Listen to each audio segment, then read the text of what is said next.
ভগবান শ্রীকৃষ্ণের বাল্য লীলা কথা শ্রবণে ব্রহ্মসাপগ্রস্ত মহারাজ পরীক্ষিতকে অত্যন্ত আঘ্রান্বিত দর্শন করত পরমহংস শিরোমণি শ্রী সুখদেব গোস্বামী প্রভুপাদ একের পর এক লীলা কথা বর্ণনা করতে আরম্ভ করিলেন। তো নন্দ যশোদা ব্রজবাসী সকল গোপ গোপিকাগণের বাৎসল্য প্রেমে এবং লালন পালনে নন্দনন্দন শুক্লপক্ষের শশধরের ন্যায় দিন দিন বর্ধিত হইতে লাগিলেন এবং তাহার দেহে নিত্য নিত্য নববল সঞ্চারিত হইতেছে। মা যশোদা এবং ব্রজবাসী গোপিকাগণের স্তন দুগ্ধ পানে নন্দনন্দনের দেহের অঙ্গ প্রত্যঙ্গ আদি ইতস্তত বিক্ষেপাদির সঞ্চালন বৃদ্ধিপ্রাপ্ত হইতেছে। এই রূপে নন্দনন্দন 3 মাস বয়ক্রম কালে এসে উপনীত হলেন। আজ নন্দ গৃহে নন্দনন্দনের উত্থান দিবস উপলক্ষে এক অনুষ্ঠানের আয়োজন করা হয়েছে, উৎসবের আয়োজন করা হইয়াছে। যথারীতি সধর্মনিরত ধ্যানশীল ব্রাহ্মণ বর্গকে ডাকিয়া হোম এবং শান্তি সস্তেনের ব্যবস্থা গ্রহণ করবার জন্য সনির্বন্ধ অনুরোধ জানানো হইতেছে। যথারীতি সধর্মনিরত ধ্যানশীল ব্রাহ্মণ বর্গ আসিয়া চব্যচস্যলেজ্য চতুর্বিধ খাদ্যদ্রব্য উদর পূর্তি করিয়া অর্থাৎ পেট ভরিয়া বিবিধ দানাদি লইয়া স্ব গৃহের দিকে গমন করিলেন। আর ব্রজবাসী সকল নরনারী কালো অঙ্গে হরিদ্রা মাখানোর অপূর্ব সৌন্দর্যে বিভোর হইয়া নিত্য নূতন সাজে সজ্জিত হইয়া আহারে বসিয়া আমায় দাও বলিয়া আনন্দে রোল তুলিতে লাগিলেন। এই রূপে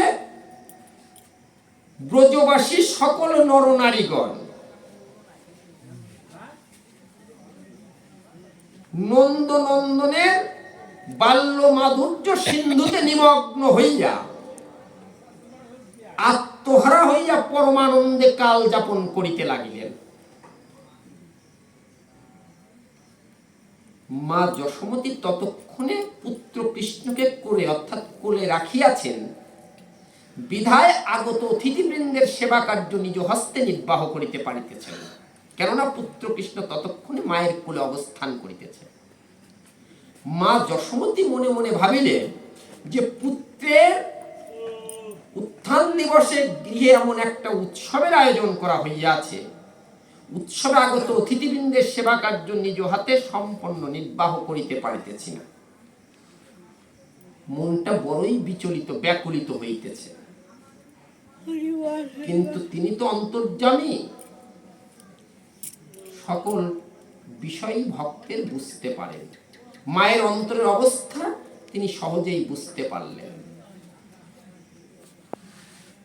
পুত্র কৃষ্ণের নিদ্রাকর্ষণ হইল, তিনি নয়ন মুদ্রিত করলেন, নিদ্রার ভান করলেন। মা যশোমতী পুত্রের বদন কোমলে ওই চাঁদ বদন নিরীক্ষণ করে দর্শন করলেন যে পুত্রের নিদ্রাকর্ষণ হইয়াছে। তড়িৎ গতিতে পুত্র কৃষ্ণকে লইয়া গৃহের কক্ষের মধ্যে কি করলেন, শয্যা রচনা করিয়া শকটের নিচে শয্যা রচনা করিয়া পুত্র কৃষ্ণকে উত্তান ভাবে শয়ন করাইয়া তড়িৎ গতিতে ফিরিয়া আসিলেন, অর্থাৎ প্রত্যাগমন করিলেন আগত অতিথিবৃন্দের নিকট। পুত্র কৃষ্ণ সানন্দ চিত্তে নিদ্রা যাইতেছেন, মা প্রফুল্ল চিত্তে আগত অতিথিবৃন্দের সেবা কার্য নিজ হস্তে নির্বাহ করিতেছেন। যাদের সেবা ভালো হইতেছে না তাহাদের পাতের নিকট বসিয়া জিত করিয়া করিয়া তাহাদের পাতে নবনীত ক্ষীরসর ছানা সন্দেশ আদি আনিয়া জোরপূর্বক তাহাদের পাতে ঢালিতে লাগিলেন, জোরপূর্বক তাহাদেরকে সেবা করাইতে লাগিলেন। আর এদিকে কি হলো, পুত্র কৃষ্ণ মনে মনে চিন্তা করলেন যে মা, কেবলমাত্র লোক সাধারণকেই কি আমি সৃজন করিয়াছি?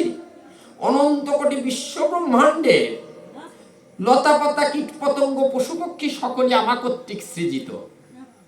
কেবল লোক সাধারণকে আপ্যায়ন করিলেই যে উৎসবের আনন্দ পূর্ণভাবে উপভোগ করা যায় এমন তো নয়। কীট পতঙ্গ পশু পক্ষীও আমার এই উৎসবের আনন্দ উপভোগ করিতে ব্যস্ত থাকিবে, ইহাই যথার্থ। তাই স্বামী বিবেকানন্দ কি বললেন যে বহুরূপে সম্মুখে তোমার সারি কথা খুঁজিছ ঈশ্বর, জীবে প্রেম করে যেইজন সেইজন সেবিছে ঈশ্বর। সকল জীবের মধ্যেই আমার ভগবান বিরাজ করেন। কেমন করে? পরমাত্মা রূপে। জীব দেহে পঞ্চাত্মা, জীবাত্মা, ভূতাত্মা, পরমাত্মা, আত্মা রাম, আত্মা রামেশ্বর। তো পরমাত্মা রূপে সর্বজীবেই তিনি বিরাজমান। তাই বললেন যে লোক সাধারণকে আপ্যায়ন করলেই যে উৎসবের পরিপূর্ণতা পাবে এটা ঠিক নয়। কীট পতঙ্গ পশু পক্ষীও আমি সৃজন করিয়াছি। তাই তিনি কি করলেন? সজোরে মা বলে চিৎকার করলেন। ওই চিৎকার বুঝি মায়ের কর্ণগোচর হলো না, মা শুনতে পেলেন না।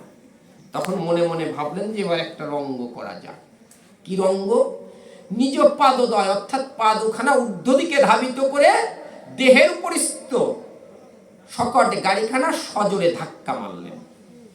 যেই মাত্র সজোরে ওই শকট গাড়িখানা ধাক্কা মারলেন, শকটের চাকা ধরি ভাঙ্গিয়া বিকট শব্দে আকাশমণ্ডল পরিব্যাপ্ত হইল।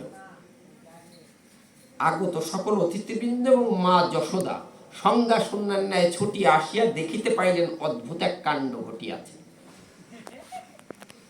শকটের চাকা ধরি ভাঙ্গিয়া নবনীত ক্ষীরসর ছানা সন্দেশাদি চতুর্দিকে বিক্ষিপ্ত হইতেছে।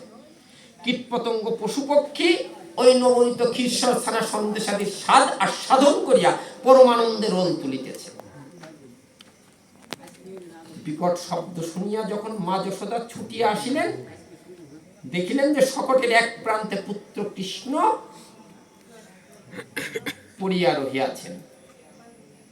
তড়িৎ গতিতে পুত্র স্নেহে কাতর হইয়া পুত্র কৃষ্ণকে বক্ষে চাপিয়া ধরিয়া চাঁদ বদনে মুহুর মুহুর চুম্বন করত হাওতাস করিতে লাগিলেন। বলিতে লাগিলেন যে এই শকট গাড়িখানা যদি আমার ছোট্ট পুত্রের দেহের পরিস্থিত পতিত হইত, তা না হইলে আমার পুত্রের কতই না বিপদ ঘটিতে পারিত। তো স্বয়ং নারায়ণ নিজ গুণে আমার পুত্রকে রক্ষা করিয়াছেন জানিয়া নারায়ণকে অগণ্য ধন্যবাদ জানাইতে লাগিলেন।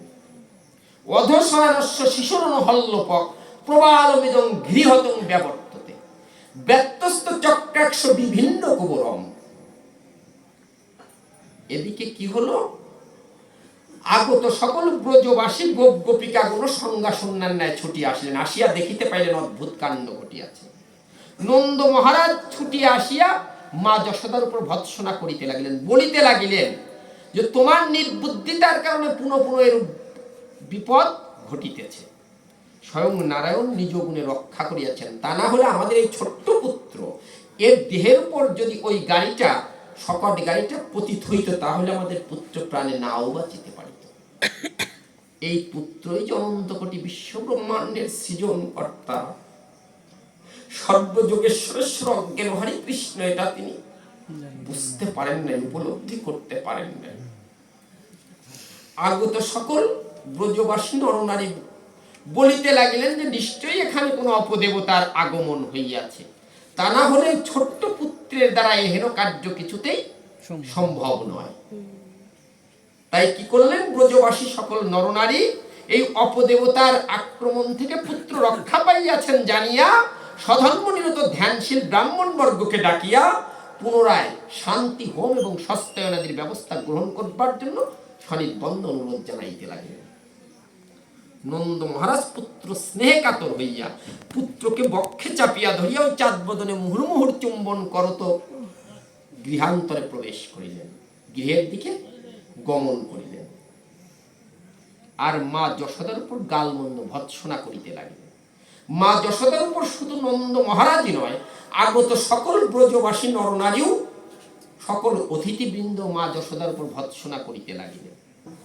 মা যশোদা সকলের ভৎসনায় যেন পাপের প্রায়শ্চিত্ত হিসেবে নিজ অঞ্চল প্রান্তে ধারণ করিতে লাগিলেন। কাহারও কোনো কথার প্রতিবাদ করিলেন না। জানিলেন যে তাহার পুত্রের অমঙ্গল আশঙ্কা সকলের হৃদয়কে দোলায়িত করিয়াছে, বিধায় কাহারও কোনো কথার প্রতিবাদ জানাইলেন না। কাহারও অঙ্গের ভূষণ ধরিয়া, কাহারও অঞ্চলে নিজ বদন লুকাইয়া, কাহারও স্কন্ধে হাত বুলাইয়া, কাহারও শিরে হাত রাখিয়া নিজ অপরাধ পাপের প্রায়শ্চিত্ত হিসাবে নিজ মস্তকে ধারণ করিতে লাগিলেন। আর লীলার এক প্রান্ত অবস্থান করে বৈষ্ণবাচার্য কলির জীবকে জানিয়ে দিলেন যে হে জীব, দেখে নাও একবার যে যিনি অনন্ত কোটি বিশ্ব ব্রহ্মাণ্ডের সৃজনকর্তা, তিনি আজ কেনই বা পাদদয় দ্বারা ওই সকট গাড়িখানা উল্টাইয়া দিয়া সকলকে তাহার দিকে আকর্ষণ করিলেন।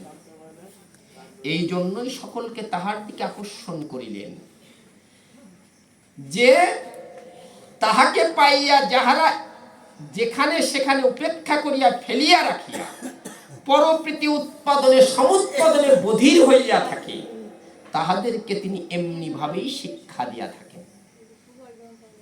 তাই তিনি আজ কি করলেন? তিনি আজ স্বাদের হাট আনন্দের বাজার ভাঙ্গিয়া দিয়া সকলকে তাহার দিকে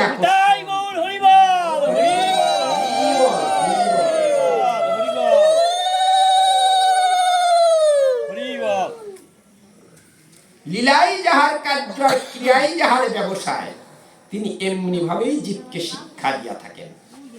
তাই তাহাকে ভুলিয়া যাহারা আত্মস্বার্থ চরিতার্থ করবার জন্য সদাই সর্বক্ষণ ব্যস্ত থাকেন, তাহাদেরকে তিনি এমনি ভাবেই শিক্ষা দিয়া থাকেন।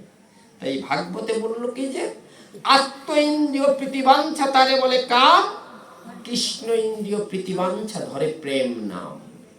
ভগবান শ্রীকৃষ্ণ কিসে সুখী হবেন, কিসে তৃপ্ত হবেন, কিসে তার সন্তুষ্টি বিধান হবে, এটাই মানব জীবনের একমাত্র কর্তব্য, অবশ্য কর্তব্য।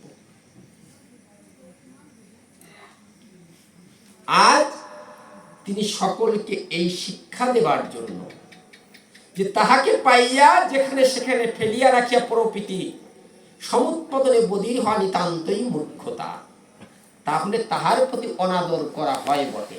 তাই তিনি আজ সকলকে তাহার দিকে আকর্ষণ করিলেন। আমরা তিতাব দগ্ধ কলির জীব, আমাদের উদ্ধারের একমাত্র হেতু হচ্ছে হরিনাম মহামন্ত্র।